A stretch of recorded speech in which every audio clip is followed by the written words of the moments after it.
Hier, ce qu'on a vu, c'est différents exemples de comment rassurer notre épouse et encourager notre mari.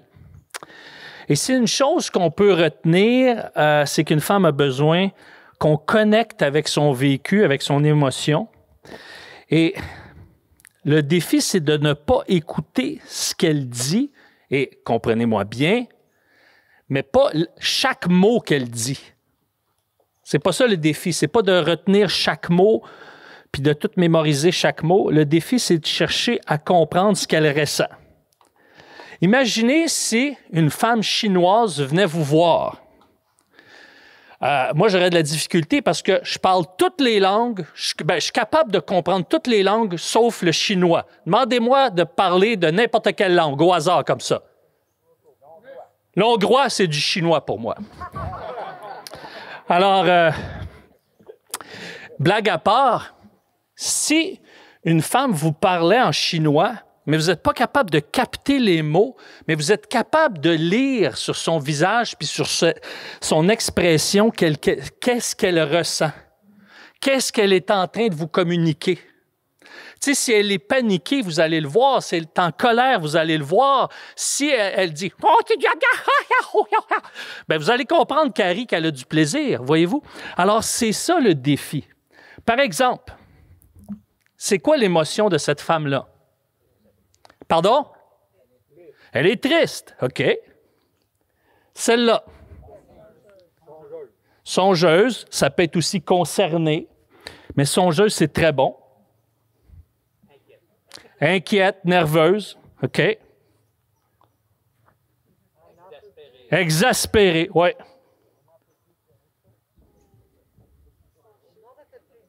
Frustrée, non réceptive, fâchée.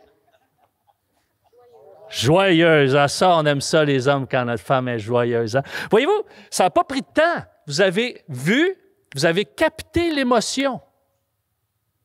C'est juste ça.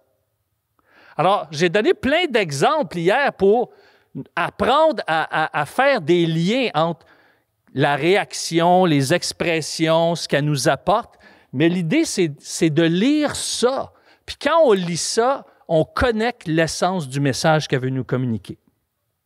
Alors, et c'est important qu'en tant qu'homme, on arrête de se disqualifier parce que ça ne vient pas de la voix de notre Père qui nous aime. Ça vient de la voix de l'accusateur des frères qui veut nous disqualifier, qui veut freiner notre marche, qui veut nous empêcher de justement porter du fruit, nous empêcher de marcher dans la joie, de marcher dans la joie que produit l'Évangile. Parce que même, on regarde dans Néhémie chapitre 8, quand la loi a été lue et a été expliquée, les gens étaient dans la tristesse parce qu'ils voyaient, je dis, « Hey, j'y arriverai jamais, c'est trop exigeant. » Puis Néhémie dit, « Hey, c'est le temps de célébrer. » Comment ça, c'est le temps de célébrer? Mais vous avez compris que ça ne dépend pas de vous, c'est l'œuvre de Dieu. Et soyez dans la joie, parce que c'est l'œuvre de Dieu. On a besoin d'un sauveur. Et c'est là qu'il a dit dans Néhémie 8:11, la joie de l'Éternel, c'est ma force. La joie vient de ce que ça ne dépend pas de moi, mais je m'attends activement auprès de lui pour que sa puissance puisse agir en nous, puis faire au-delà, agir en moi, puis faire au-delà de ce que je peux imaginer ou penser. Le chrétien ne devrait jamais craindre de passer à côté, parce que pécher, ça veut dire passer à côté. Le chrétien ne devrait pas craindre de passer à côté, mais plutôt de ne pas bénéficier de la grâce de Dieu qui lui est accordée, qui est accessible. Je vous invite à tourner avec moi dans Zacharie, dans l'Ancien Testament, Zacharie chapitre 3, à la fin de l'Ancien Testament. Et on va voir brièvement un passage, Zacharie chapitre 3, versets 1 à 5. Alors, on va se recueillir pour demander au Seigneur qui parle à nos cœurs ce matin.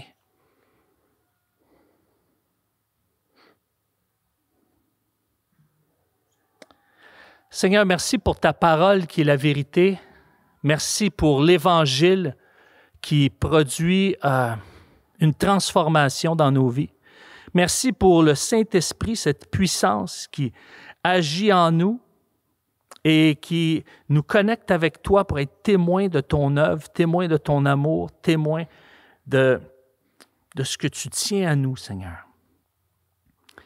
Merci que tous puissent sortir encouragés par cette communication. Je te le demande dans le nom de Jésus. Amen. Amen. Donc, Zacharie chapitre 3. Il me fit voir Josué, le souverain sacrificateur, debout devant l'ange de l'Éternel, et Satan qui se tenait à sa droite pour l'accuser. L'Éternel dit à Satan, « Que l'Éternel te réprime, Satan, que l'Éternel te réprime, lui qui a choisi Jérusalem. N'est-ce pas là un tison arraché du feu? » Or, Josué était couvert de vêtements sales et il se tenait debout devant l'ange. L'ange, prenant la parole, dit à ceux qui étaient devant lui, « Ôtez-lui les vêtements sales. » Puis il dit à Josué, « Vois, je t'enlève ton iniquité et je te revêts d'habits de fête. » Je dis, « Qu'on mette sur sa tête un turban pur. » Et ils mirent un turban pur sur sa tête et lui mirent des vêtements. L'ange de l'Éternel était là. Et dans la présence de Dieu, eh bien, Satan pouvait l'accuser parce qu'il n'était pas propre. Il n'y avait pas d'affaire là avec toutes ces saletés sur lui. Et Satan avait raison de l'accuser. Mais comment Dieu a délai ça? Comment Dieu est intervenu? Eh bien, il lui a enlevé ses vêtements sales de la même manière que le Christ, Jésus, l'agneau de Dieu, enlève les péchés du monde.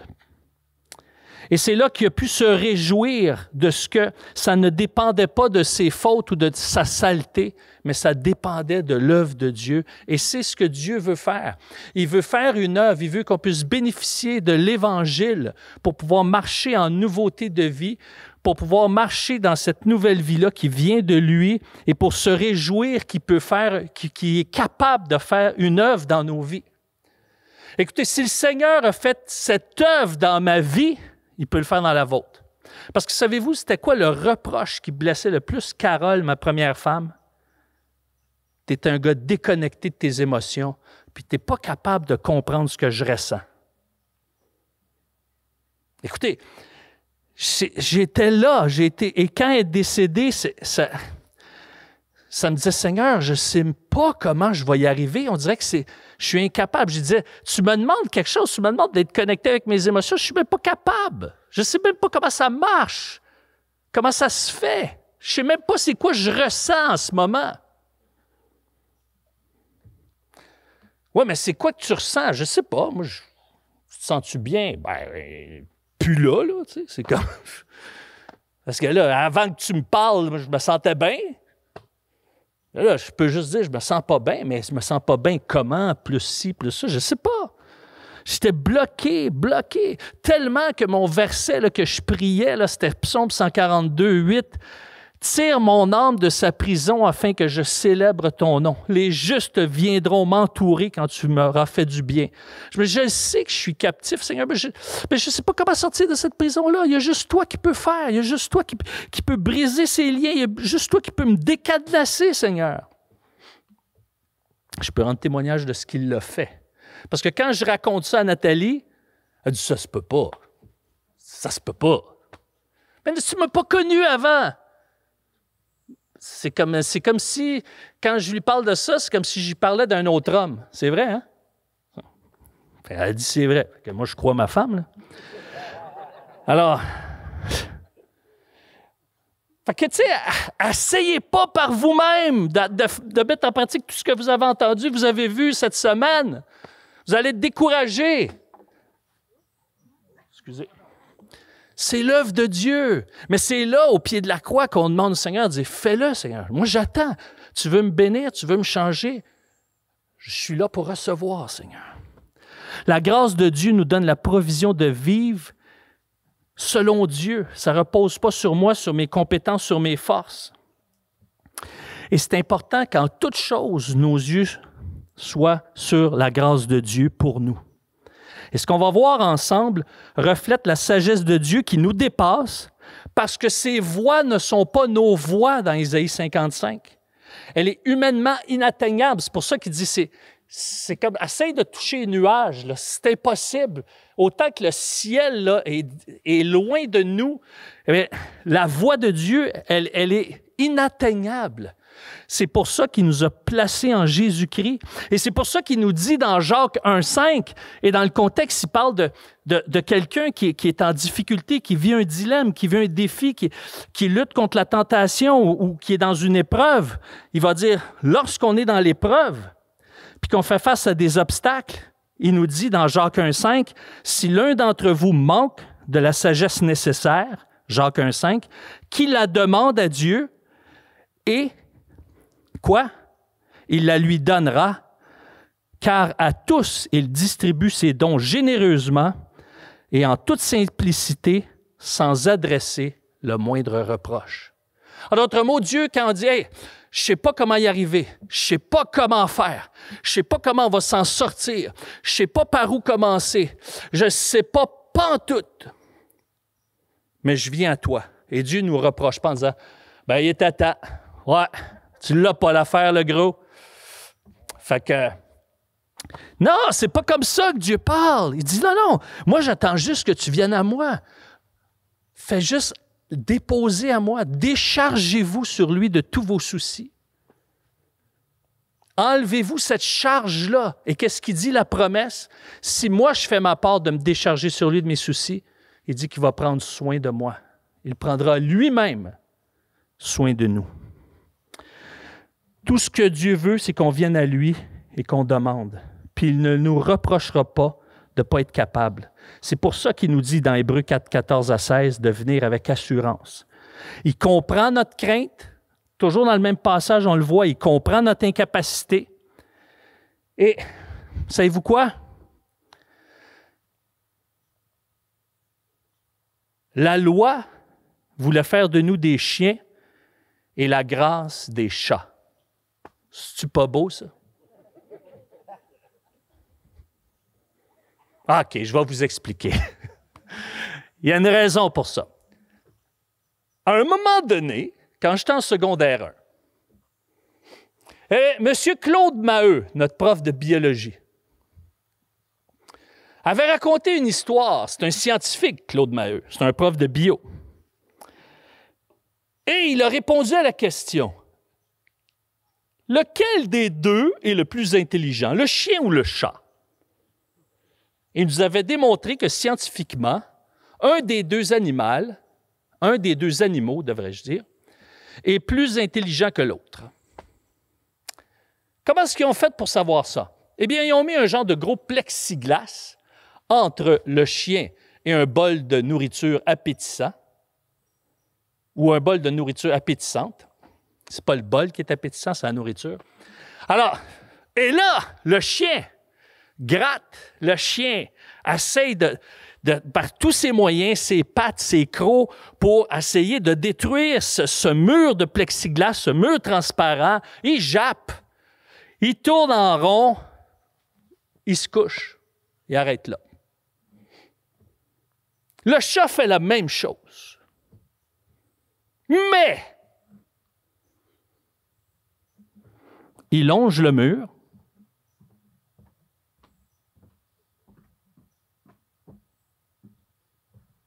fait le tour et mange la nourriture.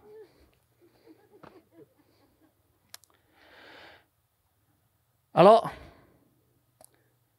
sous la grâce, c'est comme si Dieu veut qu'on soit des chats. Il veut nous équiper, il veut nous ouvrir les yeux, il veut nous amener sur des chemins qui vont nous amener plus loin. Mais c'est lui qui va faire l'œuvre. Ce qui va nous amener à tirer notre épingle du jeu, c'est de se nourrir de la sagesse de Dieu qu'on retrouve dans les Proverbes, par exemple. Parce que dans Proverbe 11:30, ça dit que le sage gagne des cœurs. Celui qui agit bien comme un arbre qui donne la vie, celui qui possède la sagesse gagne les cœurs. C'est pour ça que c'est important dans nos relations, dans toute relation, mais plus particulièrement, plus spécifiquement dans nos relations amoureuses, d'apprendre la sagesse de Dieu parce que c'est à travers la sagesse de Dieu qu'on va gagner le cœur de notre conjoint ou de notre conjointe. C'est par sa sagesse que Dieu va nous amener à trouver les énigmes qui amènent un blocage, qui amènent une tension et qui nous empêchent de goûter à la paix de Dieu. Philippiens 4:7, qui garde nos cœurs et nos pensées en Jésus-Christ. Ce n'est pas nos peurs, ce n'est pas nos inquiétudes, ce n'est pas notre anxiété qui garde nos cœurs et nos pensées en Jésus-Christ, c'est la paix de Dieu. C'est elle qu'on doit rechercher, comme je disais cette semaine, dans 2 Thessaloniciens 3,16, qui est disponible en toutes circonstances et en tout temps. 2 Thessaloniciens 3,16. Ce que le Seigneur veut, c'est que je puisse voir au travers les proverbes de quelle façon il va nous amener à tirer notre épingle du jeu. Ce que le Seigneur s'attend de moi, c'est que je lui demande de m'aider. Et pour le reste, on va le laisser nous guider et on va le laisser nous instruire. Alors, c'est important de ne pas laisser la crainte nous dominer, que ce soit la paix de Dieu véritable qui puisse de plus en plus nous habiter. Elle est disponible, elle est accessible et d'être en communion avec cette paix de Dieu que Dieu donne.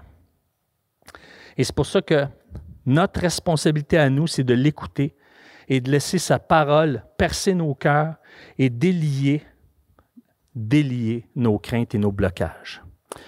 Rechercher la sagesse, c'est important parce qu'on va voir de plus en plus comment gagner le cœur de notre épouse, de notre époux, et c'est ce qui va nous amener à retomber en amour. Donc, Proverbe 11:30, celui qui agit bien est comme un arbre qui donne la vie, celui qui possède la sagesse, gagne les cœurs. On voit que dans Proverbe 18:15, le cœur intelligent acquiert la connaissance et l'oreille du sage la recherche. L'oreille du sage. Déjà, de rechercher la sagesse, c'est un signe de sagesse. Ça démontre qu'on est sage. Et donc, ne te disqualifie pas parce que tu manques de sagesse, de savoir-faire, parce que la sagesse, Dieu la donne à qui? À celui qui manque d'assurance. Dieu dit, tu manques d'assurance, viens dans ma présence, recevoir la sagesse, c'est pour toi que je vais la donner. Ouais, mais j'y arriverai pas. Ouais, mais j'ai peur. Ouais, mais je sais même pas comment ça marche. Je sais même pas comment je vais y arriver. J'ai aucune capacité. Pour moi, c'est du brouillard. Mais tu es à la bonne place. C'est à nous que Dieu veut donner cette sagesse, ceux qui manquent d'assurance.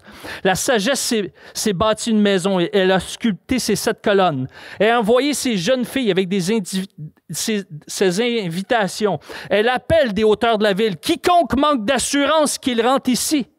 À celui qui est faible, elle dit, « Viens et mange ma nourriture, bois le vin que j'ai mélangé. Ne reste pas dans le manque d'assurance, mais vis. Marche dans la voie de l'intelligence. » Et c'est intéressant. « Viens et mange ma nourriture, bois le vin que j'ai mélangé. » La Sainte Seine. C'est au travers de l'Évangile, l'œuvre de Christ, qu'on va développer de l'assurance, parce qu'on va voir l'œuvre de Dieu s'opérer en nous, puis on va exprimer cette reconnaissance que ça dépend de sa mort, de son sang, parce qu'il m'a donné une nouvelle vie en lui. C'est au travers de cet Évangile que je découvre la sagesse qui me donne de l'assurance. Tout comme l'Évangile, la sagesse nous donne de la puissance. La puissance, c'est la capacité de voir des cœurs transformés au-delà de ce qu'on peut imaginer ou penser. Et c'est ce qu'on voit dans Proverbe 8, 12 à 14. « Moi, la sagesse, je demeure avec la prudence. Je parviens à la connaissance et au bon jugement. La crainte d'Adonai ou du Seigneur est la haine du mal. Je hais l'orgueil et l'arrogance, les voies mauvaises et les paroles fourbes. À moi le conseil et le bon sens. Je suis la connaissance, à moi la puissance. » Je découvre la sagesse de Dieu, je découvre la puissance de Dieu. Cette puissance vient de l'humilité, parce que c'est simplement quand on est humble, puis qu'on reconnaît nos manquements, qu'on reconnaît notre insuffisance, qu'on peut recevoir la sagesse de Dieu, parce qu'on reconnaît que je n'ai pas assez, je ne suis pas suffisant moi-même. Mais qu'est-ce que ça produit? Ça produit de la diplomatie. L'homme sage est fort, oui. L'homme de connaissance grandit en force, car avec une stratégie intelligente, on fait la guerre et la victoire vient de nombreux conseillers. Et donc, c'est avec une stratégie intelligente qu'on règle des conflits. La sagesse va nous apprendre à être diplomate. Et c'est pour ça que plus la sagesse va nous rendre diplomates, plus elle va générer de l'espérance. Mon fils, mange du miel, car cela est bon. Ce qui coule du rayon de miel est doux au palais. Sache que la sagesse est comparablement douce pour ton âme. Si tu la trouves, tu auras un futur. Ce que tu espères ne sera pas retranché. La sagesse donne de l'espérance. La sagesse finit par nous rendre heureux. La sagesse de Dieu. Celui qui la retient fermement sera heureux. C'est pour notre bien que Dieu veut nous donner sa sagesse, parce qu'elle nous apprend l'art de parler au cœur. L'anxiété dans le cœur d'une personne l'alourdit, mais une bonne parole l'encourage. Je suis capable de donner une bonne parole à ma femme quand je suis capable de discerner, de détecter qu'est-ce qu'elle ressent en ce moment, quelle est son émotion en ce moment. Parce que je suis capable de connecter une parole qui est connectée avec ce qu'elle est en train de vivre, là où elle est. Et c'est pour ça que quand je suis à l'écoute de la sagesse, eh bien, j'apprends à guider.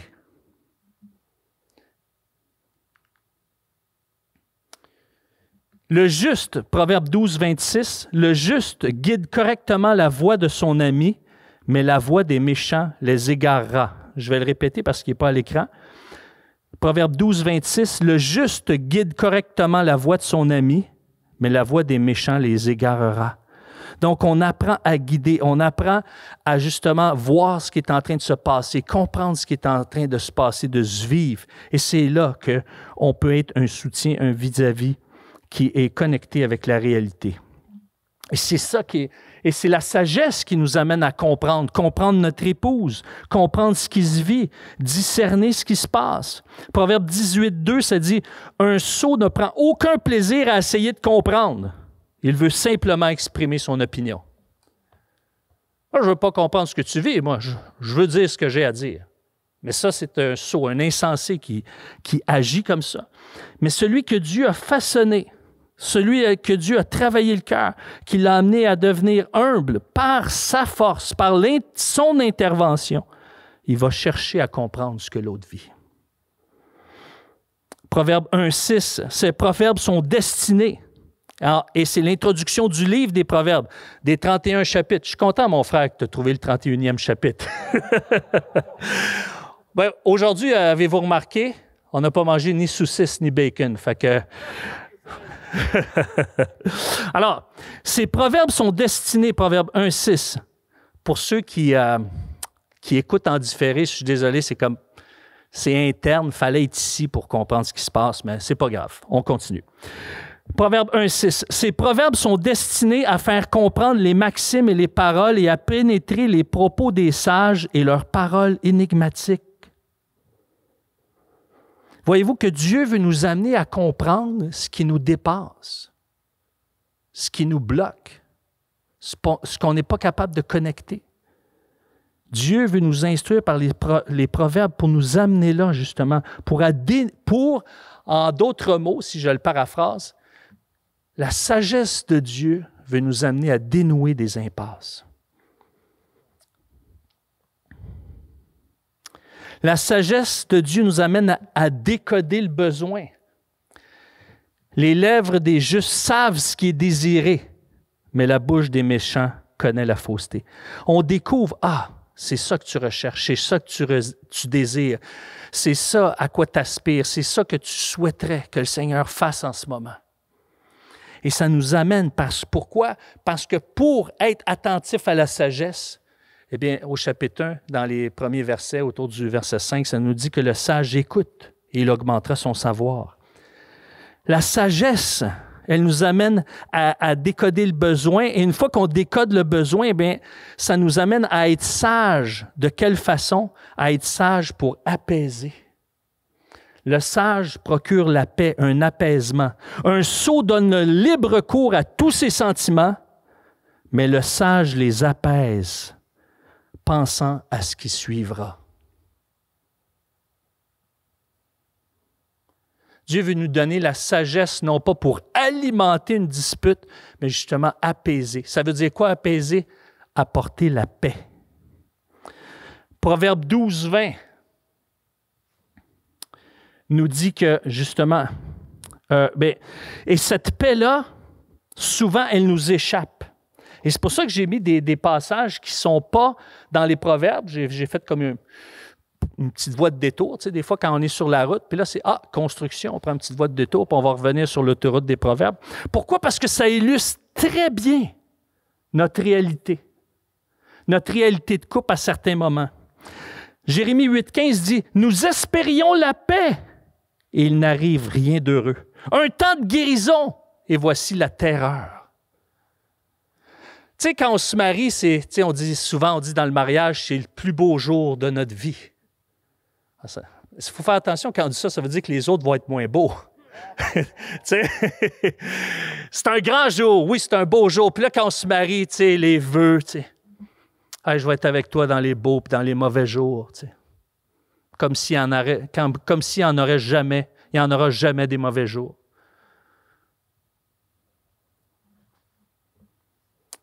Puis là, on espère que tout cet élan amoureux, tout ce sentiment de bien-être et de bonheur se poursuive au siècle des siècles sur terre et qu'on puisse être heureux et avoir beaucoup d'enfants.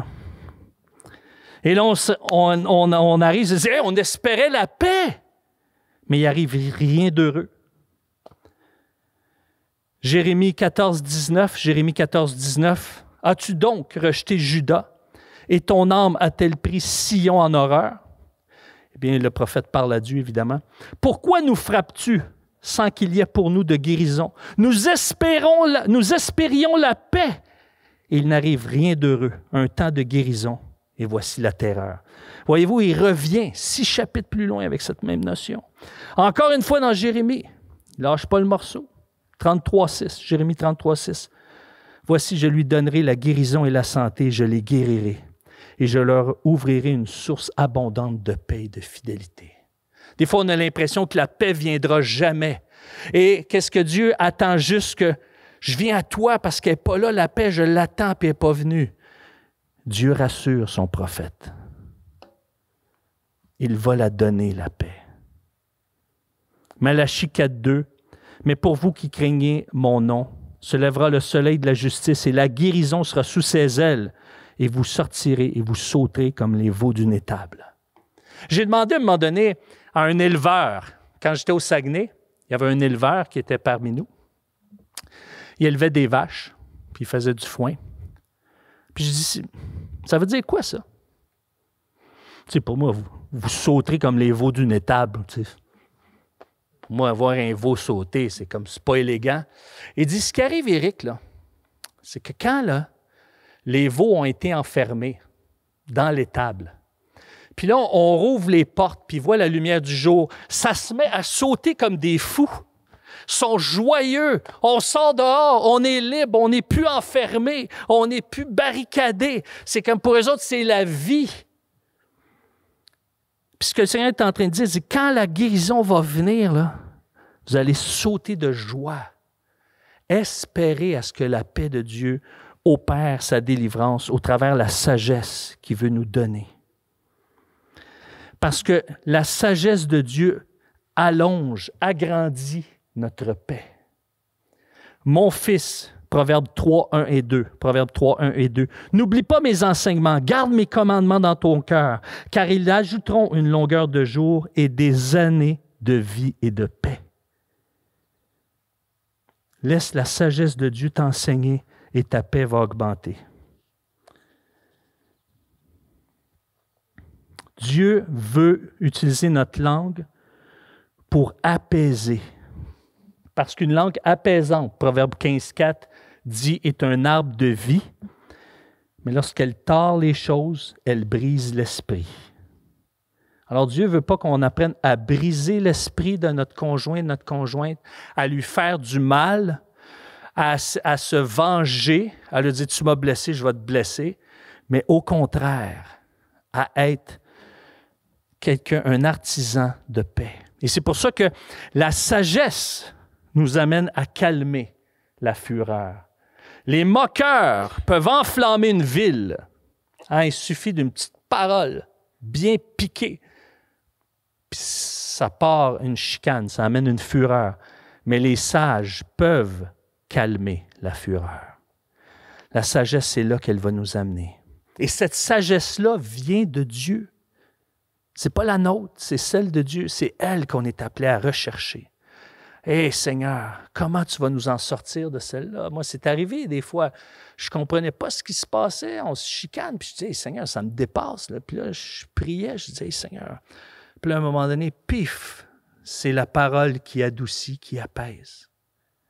Et ça a changé tout le courant de la discussion. La sagesse va nous amener à répondre aux besoins de notre partenaire.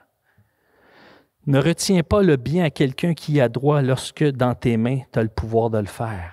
Des fois, la rancune, dire, ouais, ben, tu m'as fait suer l'autre fois, mais moi te faire suer. Non, ce n'est pas l'attitude que Dieu veut. Tu peux lui faire du bien, mais c'est important de revenir à la croix pour que le pardon soit relâché, pour que à chaque fois qu'on peut faire du bien à notre partenaire, on puisse le faire. Et c'est pour ça que la sagesse de Dieu va nous amener à faire du bien et cette sagesse-là va nous apprendre à parler correctement, d'avoir les paroles nécessaires qu'on a besoin dans Proverbe 15, 23. Et cette attitude et ces paroles vont générer du plaisir. On voit que quand le Seigneur, quand le Saint-Esprit décrit la sagesse dans Proverbe 8, eh bien, elle est personnifiée. Et la sagesse dit d'elle-même, « J'étais avec lui, architecte, objet de ses délices chaque jour, jouant en sa présence en tout temps, jouant partout sur la terre, et je trouve mes délices parmi les hommes. » La sagesse de Dieu trouve son délice parmi les hommes parce que Jésus-Christ, dans 1 Corinthiens 1,30, a été faite pour nous sagesse. Notre sagesse vient de la personne de Jésus-Christ et Jésus-Christ, dans toute sa sagesse, prend plaisir à nous réjouir par sa sagesse. Et c'est pour ça que la sagesse font de nous des êtres qui sont des porteurs de guérison. Dans Proverbe 13, 17, ça dit « Un méchant messager tombe dans le mal, mais un émissaire fidèle amène la guérison. » Proverbe 12, 18, « Des discussions vaines peuvent percer comme une épée, mais la langue des sages peut guérir. » Des fois, on peut se dire des paroles blessantes parce qu'il y a des conflits qui ont été avalés, mais qui n'ont pas été guéris.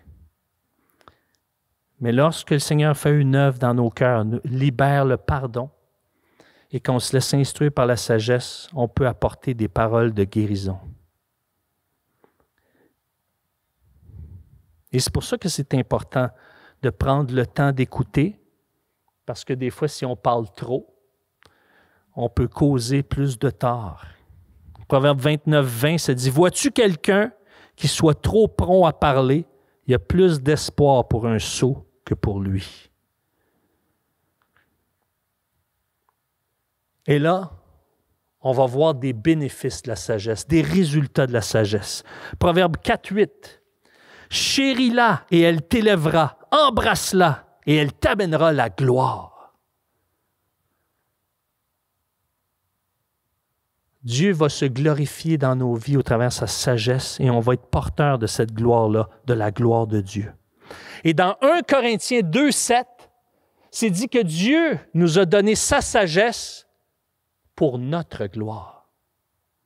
Parce qu'il veut qu'on soit glorifié de sa gloire, mais on est les porteurs de cette gloire-là. 1 Corinthiens 2, 7.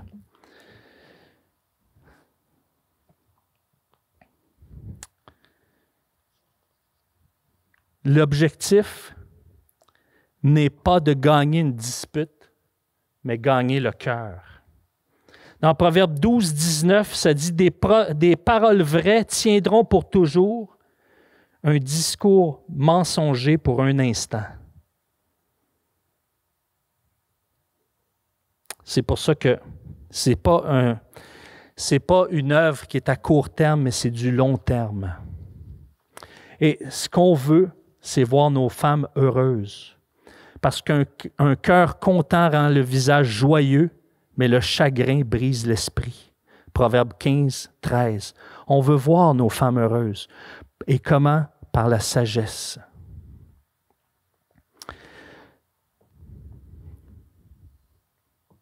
Il y a beaucoup de bonheur et de vie auprès de la sagesse. Proverbe 8, 32 à 36. Proverbe 8, 32 à 36. C'est pourquoi, fils, écoutez-moi. Heureux ceux qui gardent mes voies. Entendez l'instruction et devenez sages. Ne la refusez pas. Heureux celui qui m'écoute, qui veille tous les jours à ma porte et qui garde mon seuil. Car celui qui me trouve la vie et obtient la faveur de Dieu. Mais celui qui passe à côté de moi se fait du mal, et tous ceux qui me haïssent aiment la mort. De recevoir la sagesse de Dieu et de ne pas la refuser, ça produit de la vie. C'est là qu'on va découvrir la grâce de Dieu, la provision de Dieu pour nos relations. Celui qui la retient en parlant de la sagesse, fermement sera heureux. Dieu veut nous communiquer du bonheur au travers de la sagesse, parce que c'est au travers de sa sagesse qu'on dénoue des impasses. Et on voit un principe qu'on a vu dans Éphésiens 5, mais on le retrouve dans les Proverbes. Proverbe 11, 17, ça dit qu'un homme qui est bon se fait du bien, mais celui qui est cruel se fait du mal. Un homme bon se fait du bien. Pourquoi? Parce que quand je suis bon envers mon épouse, ça me revient. Proverbe 11, 25, celui qui bénit les autres prospérera. Celui qui comble les autres sera lui-même comblé. Vous voulez prospérer spirituellement, vous voulez avoir plus d'éclat spirituel, eh bien, cherchez le bien des autres. Cherche le bien de ta femme et ta paix va augmenter. Faire du bien nous revient, Proverbe 11, 27. Celui qui lutte pour le bien obtient la faveur ou obtient la grâce, mais le mal arrive à celui qui le recherche. Lutter pour le bien. Et ça nous amène pour la trouver, cette sagesse-là, pour qu'elle puisse faire l'impact qu'on a vu, qu'elle apporte la paix, qu'elle apporte la guérison, qu'elle apporte le bonheur, qu'elle apporte le bien-être, qu'elle apporte l'harmonie, la sérénité. Eh bien, la parole de Dieu nous dit d'investir dans la sagesse. Proverbe 23, 23, « Achète la vérité et ne la vends pas. » Et aussi la sagesse, la discipline et le discernement. Proverbe 4, 7, le commencement de la sagesse est « Acquiert la sagesse et avec tout ce que tu obtiens. » Ou dans d'autres traductions, avec tout ce que tu possèdes, obtiens la connaissance. En d'autres mots, d'investir. Comme vous avez fait, vous avez investi de l'argent cette semaine pour recevoir la sagesse de Dieu dans les relations. Ça peut être dans des livres, ça peut être dans des cours, ça peut être de l'accompagnement. Mais investis pour que justement découvrir cette sagesse de Dieu, eh bien, ça va être profitable.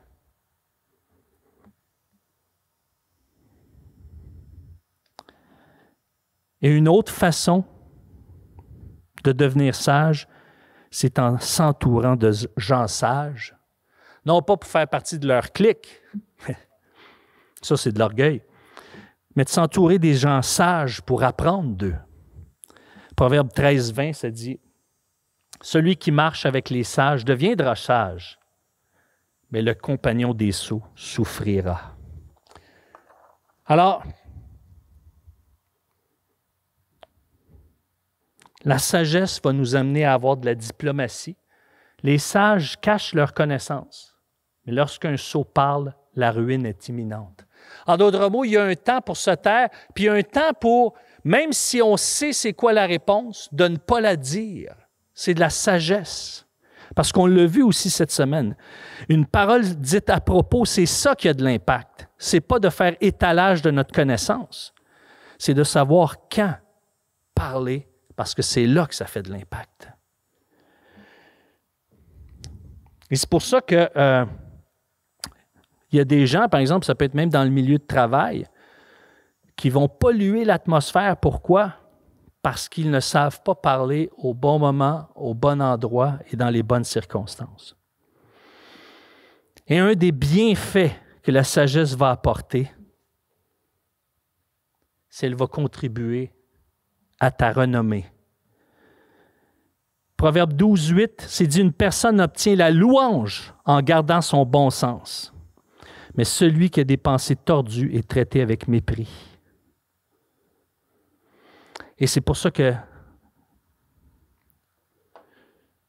j'ai cru bon vous partager ces passages-là pour vous donner de l'espérance. C'est ce que Dieu veut opérer au travers de sa sagesse. Il veut nous apprendre à être diplomates. Dieu veut nous développer un plus grand bonheur relationnel, un plus grand bonheur personnel. Et à chaque fois qu'on va rechercher par la sagesse de Dieu à faire du bien à l'autre, ça va nous revenir. C'est un investissement. Et ce qu'on va voir demain, c'est comment, d'une manière sage, on peut réduire notre stress individuellement et en tant que couple. Parce que dans Proverbe 3, verset 8, ça dit que, justement, et dans Proverbe 4, 20 à 22, que la sagesse nous vitalise. Proverbe 3, 8, ce sera une bonne médecine qui t'assurera la santé du corps et la vitalité de tout ton être, en parlant de la sagesse. Proverbe 3, 8. Proverbe 4, 20 à 22, « Mon fils, sois attentif à mes paroles. Prête l'oreille à ce que je dis. Ne perds pas de vue mes conseils. Garde-les au fond de ton cœur, car il apportera la vie à ceux qui les accueillent et assure la santé du corps. » Pourquoi? Parce que le stress produit énormément de problèmes de santé. Et c'est pour ça que plus on va être attentif à la sagesse de Dieu, mieux on va être équipé pour faire face aux défis et aux conflits qui nous attendent. Et si Dieu est en train de nous façonner, comme on voit dans Éphésiens 2,10, on est son ouvrage. Et dans le grec, c'est vraiment l'image, là, l'auteur, quand il a écrit le texte original, c'est vraiment l'image d'un artiste qui façonne une œuvre d'art. Ça serait mieux traduit par « nous sommes son chef-d'œuvre » que son ouvrage. Nous sommes son chef-d'œuvre.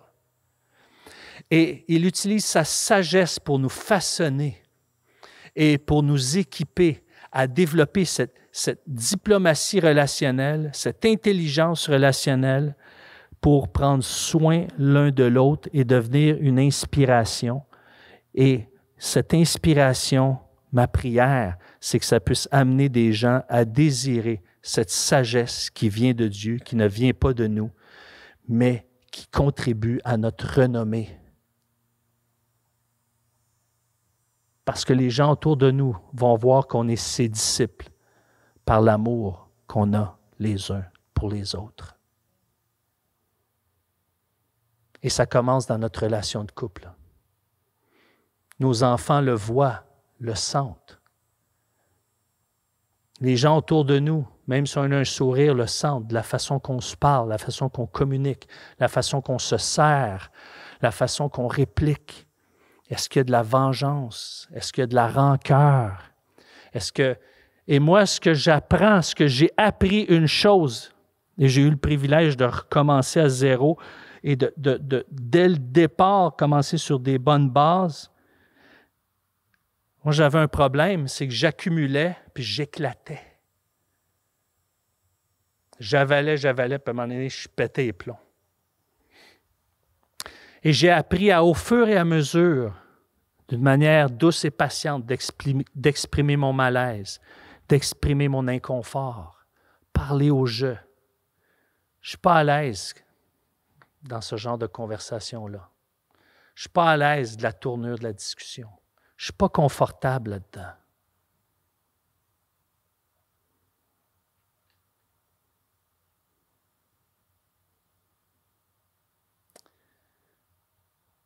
Et ce que ça fait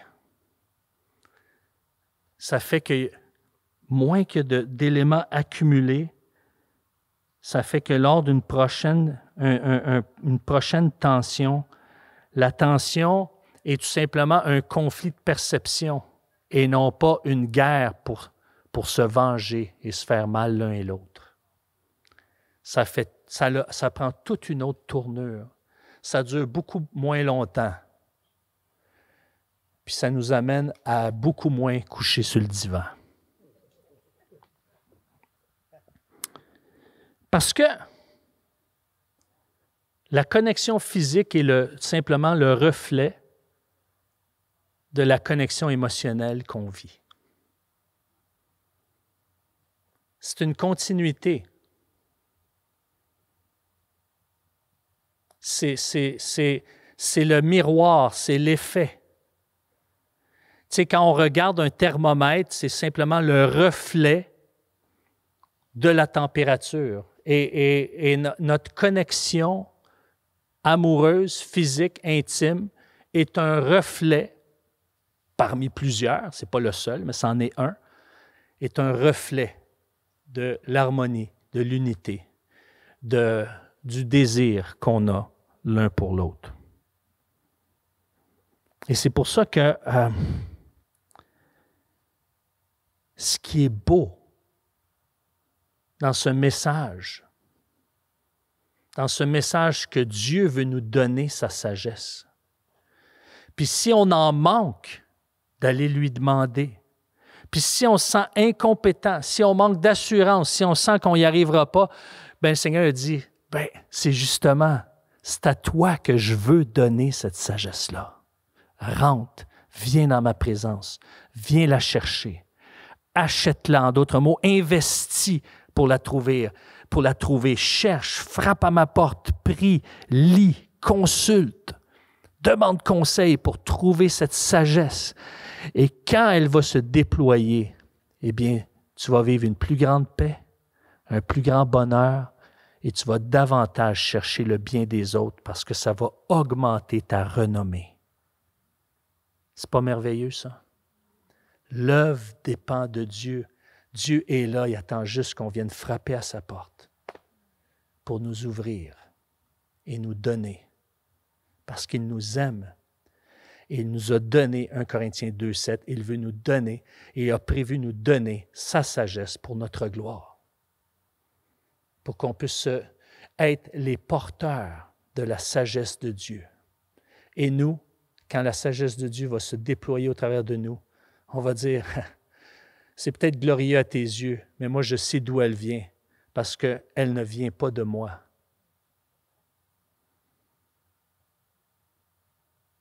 Ce n'est pas notre œuvre, c'est la sienne, mais elle est si merveilleuse. C'est pour ça qu'on l'appelle une bonne nouvelle. Prions.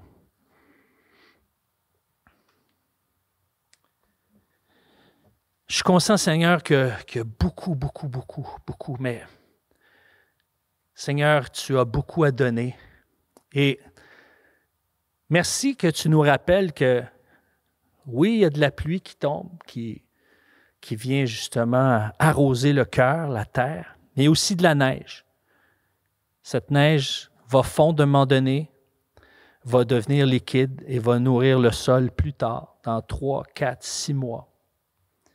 Et merci, Seigneur, que ces paroles ne s'envolent pas, mais pénètrent notre cœur.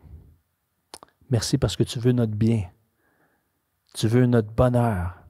Mais que ce bonheur soit pas comme le monde la recherche, mais ce bonheur vienne de ce que ta paix, notre paix, origine de la sagesse que tu nous auras donnée lorsqu'on aura crié à toi. On te le demande dans le nom de Jésus.